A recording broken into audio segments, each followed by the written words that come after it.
Now let's get into talking Texas shooting. A lot coming out. A lot pissing people off. We're learning that basically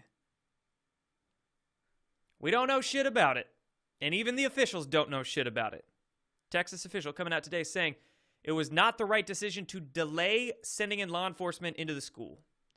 Because apparently it took 60 minutes for law enforcement to... I mean, they had the perimeter set up. We know they had the perimeter set up, but it took about an hour for them to start sending officers and agents actually into the school to defuse the situation. Why is that? We'll speculate in a moment. I want to go through a few more details. So that was very curious. We also had, of course, the videos going around where, like I mentioned, they had the perimeter set up, right? And they could hear stuff was going on in the school. The officers and even the parents set up around the perimeter. A lot of the parents wanted to break that perimeter, go in, help their kids. Rightly so. Can't blame them, obviously. Cops weren't letting them. Cops were even preventing putting some people on the ground, not letting them get into the school to help inside. So that's another curious detail. Why? Why did that happen? Next up, we've got this tweet going viral. Granted, you wonder when tweets like this go viral if it's helped by the algorithms and bots and fake followers. This one probably is. But anyway, this blue check, national correspondent for the New York Times. Okay, so of course he's got bots and fake followers inflating this tweet. But anyway, he tweeted this itinerary, this time frame of a student that called 911 multiple times, calling 911, saying hearing shots, called again, another call, asked for police. Yeah, so a lot of odd details. Really makes one question what was going through the heads of the police officers here, what was going on in the department itself. And again, I'm gonna tell you guys my thoughts on this in just one more moment. One more thing I want to discuss. Apparently, the armed school resource officer, basically the security guard that was on staff, supposed to be on the job that day, was not. The armed school resource officer normally stationed at the Uvalde school was not on campus during the shooting. What was he doing? Sick day? Going to get food down the street? Or was he told not to be there? Was he given a sick day? Was he given some paid time off? Was he told by the chain of command not to be there? And that's what I wonder with the police department. Granted, there's most definitely some blame with the cops on the scene. Like, why the heck weren't you going in to do something? But I really want to know what was happening with the chain of command, with the orders given that day. What were the superiors doing and saying, and the superiors of the superiors, right? What was happening in police department headquarters, and what was getting relayed down the line, what orders were given to do, or more importantly, not do, right?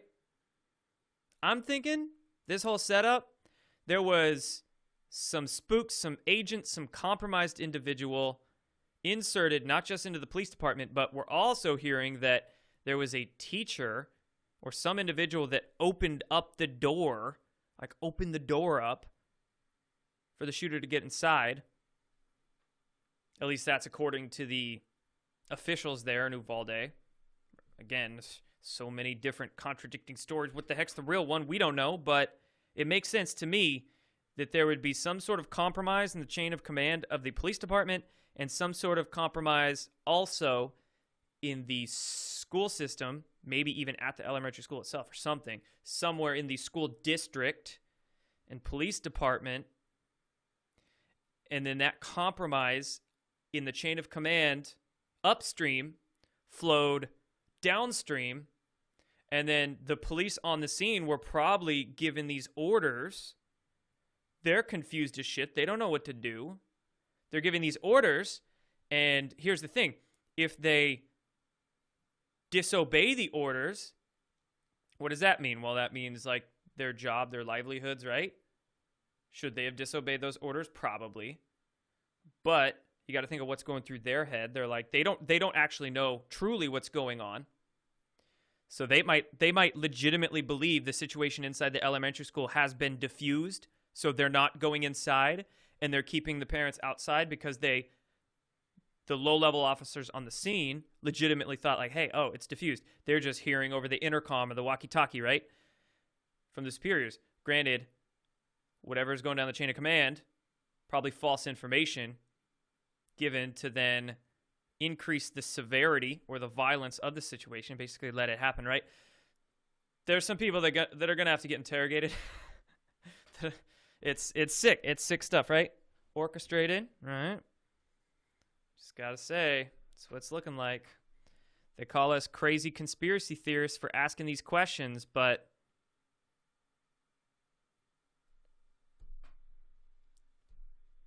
the reason people don't is because they're too scared. They think, oh, it's crazy. I don't want to be one of them. I don't want to be one of those crazy, deranged, unhinged conspiracy people. And that's what prevents them from really seeing the real world. And, well, yeah, it goes deeper and darker than you think. Not to say the conspiracy theorists are always right.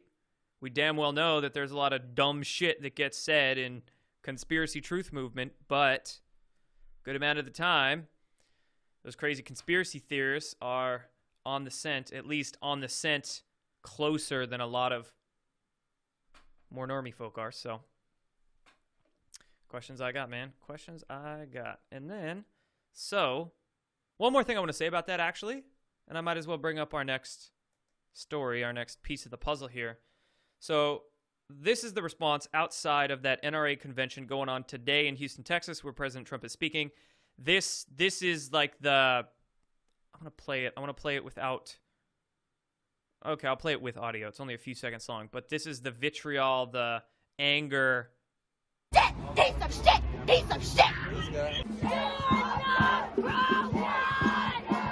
Fuck you! Stop your gun! Stop your gun! Murderers! Blood on your fucking murderers! I mean, what do we want to say about this? We should rightfully be angry at the situation, right? Absolutely, a lot of us are. But, unfortunately, in the minds of these people, they are sort of blaming the guns, right? It's like blaming the fork when you get fat, or blaming the car when you skirt, hit a ditch or something. It's misplaced anger. And I think this is, this is wanted, shall we say, by our social engineers. This is exactly what they want. They want this anger, and they want it directed to put the political pressure on their enemies, which is basically what's happening right here. And you know what? This is that point I wanted to get to. I made a post on Telegram and True Social about this idea a little earlier. I think not only is gun control one of the main agendas, gun control, the division, the political pressure, right? Whenever the deep state conducts one of their false flags, there's a lot of boxes they tick off. But I think one of the main agendas, main narratives that the deep state's trying to put out there is the undermining of police around the country. Might be why Obama and some of those political clowns, during their thoughts and prayer statements of the Texas shooting, they also talked about the George Floyd. And then you had Biden coming out the day after the shooting, signing the executive order on police reform. And now I'm seeing these themes go all around the social media platforms, all around Twitter. People blaming the cops and saying, oh, it's all the police's fault. All the blame should be on them. Cops bad. And and that's why I was describing earlier, is it necessarily the cop? Like, whose fault is it we shouldn't be blaming all cops here, but there's some chink in that chain of command that caused the problem. Who was it? I'm not blaming all cops. I'm blaming like a couple here. I think there was just a couple that were probably compromised, sent down the wrong orders to mess up the whole situation for the first responders, to make them mess up everything to then get this response. You see?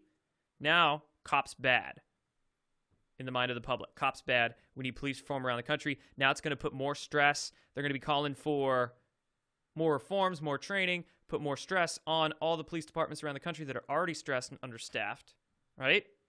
And now this is setting the stage for what? For a summer of love.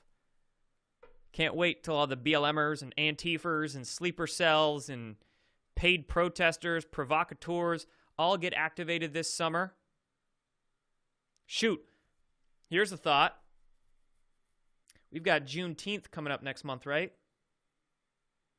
Are we going to get another unfortunate event where some bad apple police officer goes nuts and some event happens? It's a racially driven event, you know what I'm saying? And then that feeds right into the Juneteenth narratives, pisses off these kind of people even more. All these protester folk, pisses them off more. I mean, this is how Marxism works. This is how the communism works. Destabilization is the name of their game. And this event here in Texas is setting the stage with now all the pressure on the police to then, when all the protests come out this summer, I mean, it's 2020 all over again, folks. Right? It's 2020 all over again. Same shit, different year. We've got, here's... Did we have a mass shooting in 2020? We had the George Floyd incident, but, I mean, we've got, incident involving the police. Now I got protesters. We've got this friggin' new disease, monkeypox, all this stuff coming out this year, right? Election year, of course. So, on guard. Don't get engineered by our societal overlords, folks. And hot damn, you might be mad. You have a right to be mad. You should be mad, but control that anger. Learn to control your emotions. Don't let your emotions control you. That's what I want to say about that. And then a couple more things on this Texas event, and we'll move on. Found this very curious. Joe Garcia, husband of murdered Uvalde teacher Irma Garcia, dies of heart attack 2 days after school shooting. Dies of a heart attack. I'm getting flashbacks to the Las Vegas shooting, when the witnesses and when people who are close to that event started passing away mysteriously. Remember that? And here's the interesting detail about this is that Joe Garcia apparently was involved in that active shooter drill that took place in Uvalde School District 2 weeks ago. You might have heard about that. There's a lot of details you might have heard of, might not have heard of about this situation. It's so fast-moving and evolving and all that. Apparently 2 weeks ago, there was an active shooter drill in Uvalde School District, and this gentleman, Joe Garcia, was a part of it. And he dies of a heart attack 2 days after his wife was murdered. Yeah, you get is heavy heart on the guy, and he's stressed, but, curious. And here's a comment. Here's the thing about those active shooter drills. When those active shooter drills are conducted, on one hand, they're meant to be training for people, right? Which, okay, makes sense. But on the other hand, that also exposes any weak links that the deep state could then take advantage of, in any of these school districts or police departments. I was talking about this with one of my friends earlier. It's almost as if I envision the deep state, the cabal, they have a map of the country in their agenda book or on their wall, and they've got all the school districts and police departments marked off on this map around the country where they have their assets planted, where they have compromised. So you got little push pins or little stars all over this map, and then the cabal sitting there thinking, where can we pull an up? Where can we pull one of our false flags? They're looking through their compromised school districts where they could, they gotta have like a deep state handbook that they hand out to all of their Illuminati members. Here's what the code words mean. Here's what all of our symbols mean. I'd like to get my hands on that book. So that's curious. And then another key detail. Uvalde School District was part of an AI program that rooted out potential mass killers and monitored social media for threats and potential shooters. Well, I guess we don't have to worry about AI overtaking humanity anymore because obviously it did a shitty job. Artificial intelligence is not that intelligence, apparently, unless the real reason this AI program was conducted was to not root out potential shooters, but find them. Ooh! How deep and dark of a world are we in? But hey, guess what? It's a big club. And you ain't in it. Yeah, seriously. Makes a hell of a lot more sense, right? AI program made by DARPA and the CIA to scrub the interwebs, scrub these school districts, and scrub the country of information so they can find targeted individuals to go after and compromise and groom. Just a thought. The AI-based service called Social Sentinel. Holy shit, speaking of the Matrix. That sounds bad. Who made it? Do they say who made it?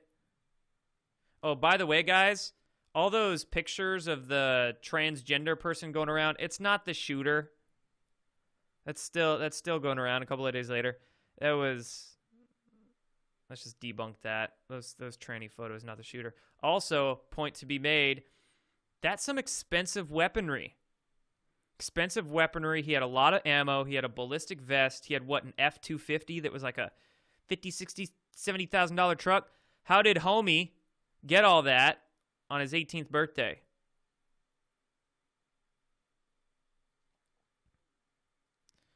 Pretty crazy. All the training to use that stuff too. Like, what? Anyway, I don't think it says who made this Social Sentinel AI program, but I'd be curious to know. And then lastly, we have here, House Republican claims Uvalde school shooter was arrested 4 years ago for threat to shoot up a school. This claim was made by Representative Tony Gonzalez out of Texas. He said it this morning on Fox News. So here's the thing about this. Maybe, maybe not. I actually was digging into this yesterday. And yes, in 2018, in May 2018, there were 2 teenagers arrested in Uvalde School District because they were making comments and plans talking about their desire to shoot up a school in Uvalde School District. But I couldn't find any names. There were no names given in any of these articles of these teenagers arrested 4 years ago. So, like, the circumstantial evidence fits. 4 years ago, it was a 14-year-old, so that would be an 18-year-old now, which is Ramos's age. But we don't have the confirmation, you see? So, I think Fox News even backtracked this. Yeah. John Roberts here. Holding on this report from Tony Gonzalez. New information that there was an arrest of 2 Uvalde students in 2018, but it may not have been the shooter. So that's the thing. We don't have names. And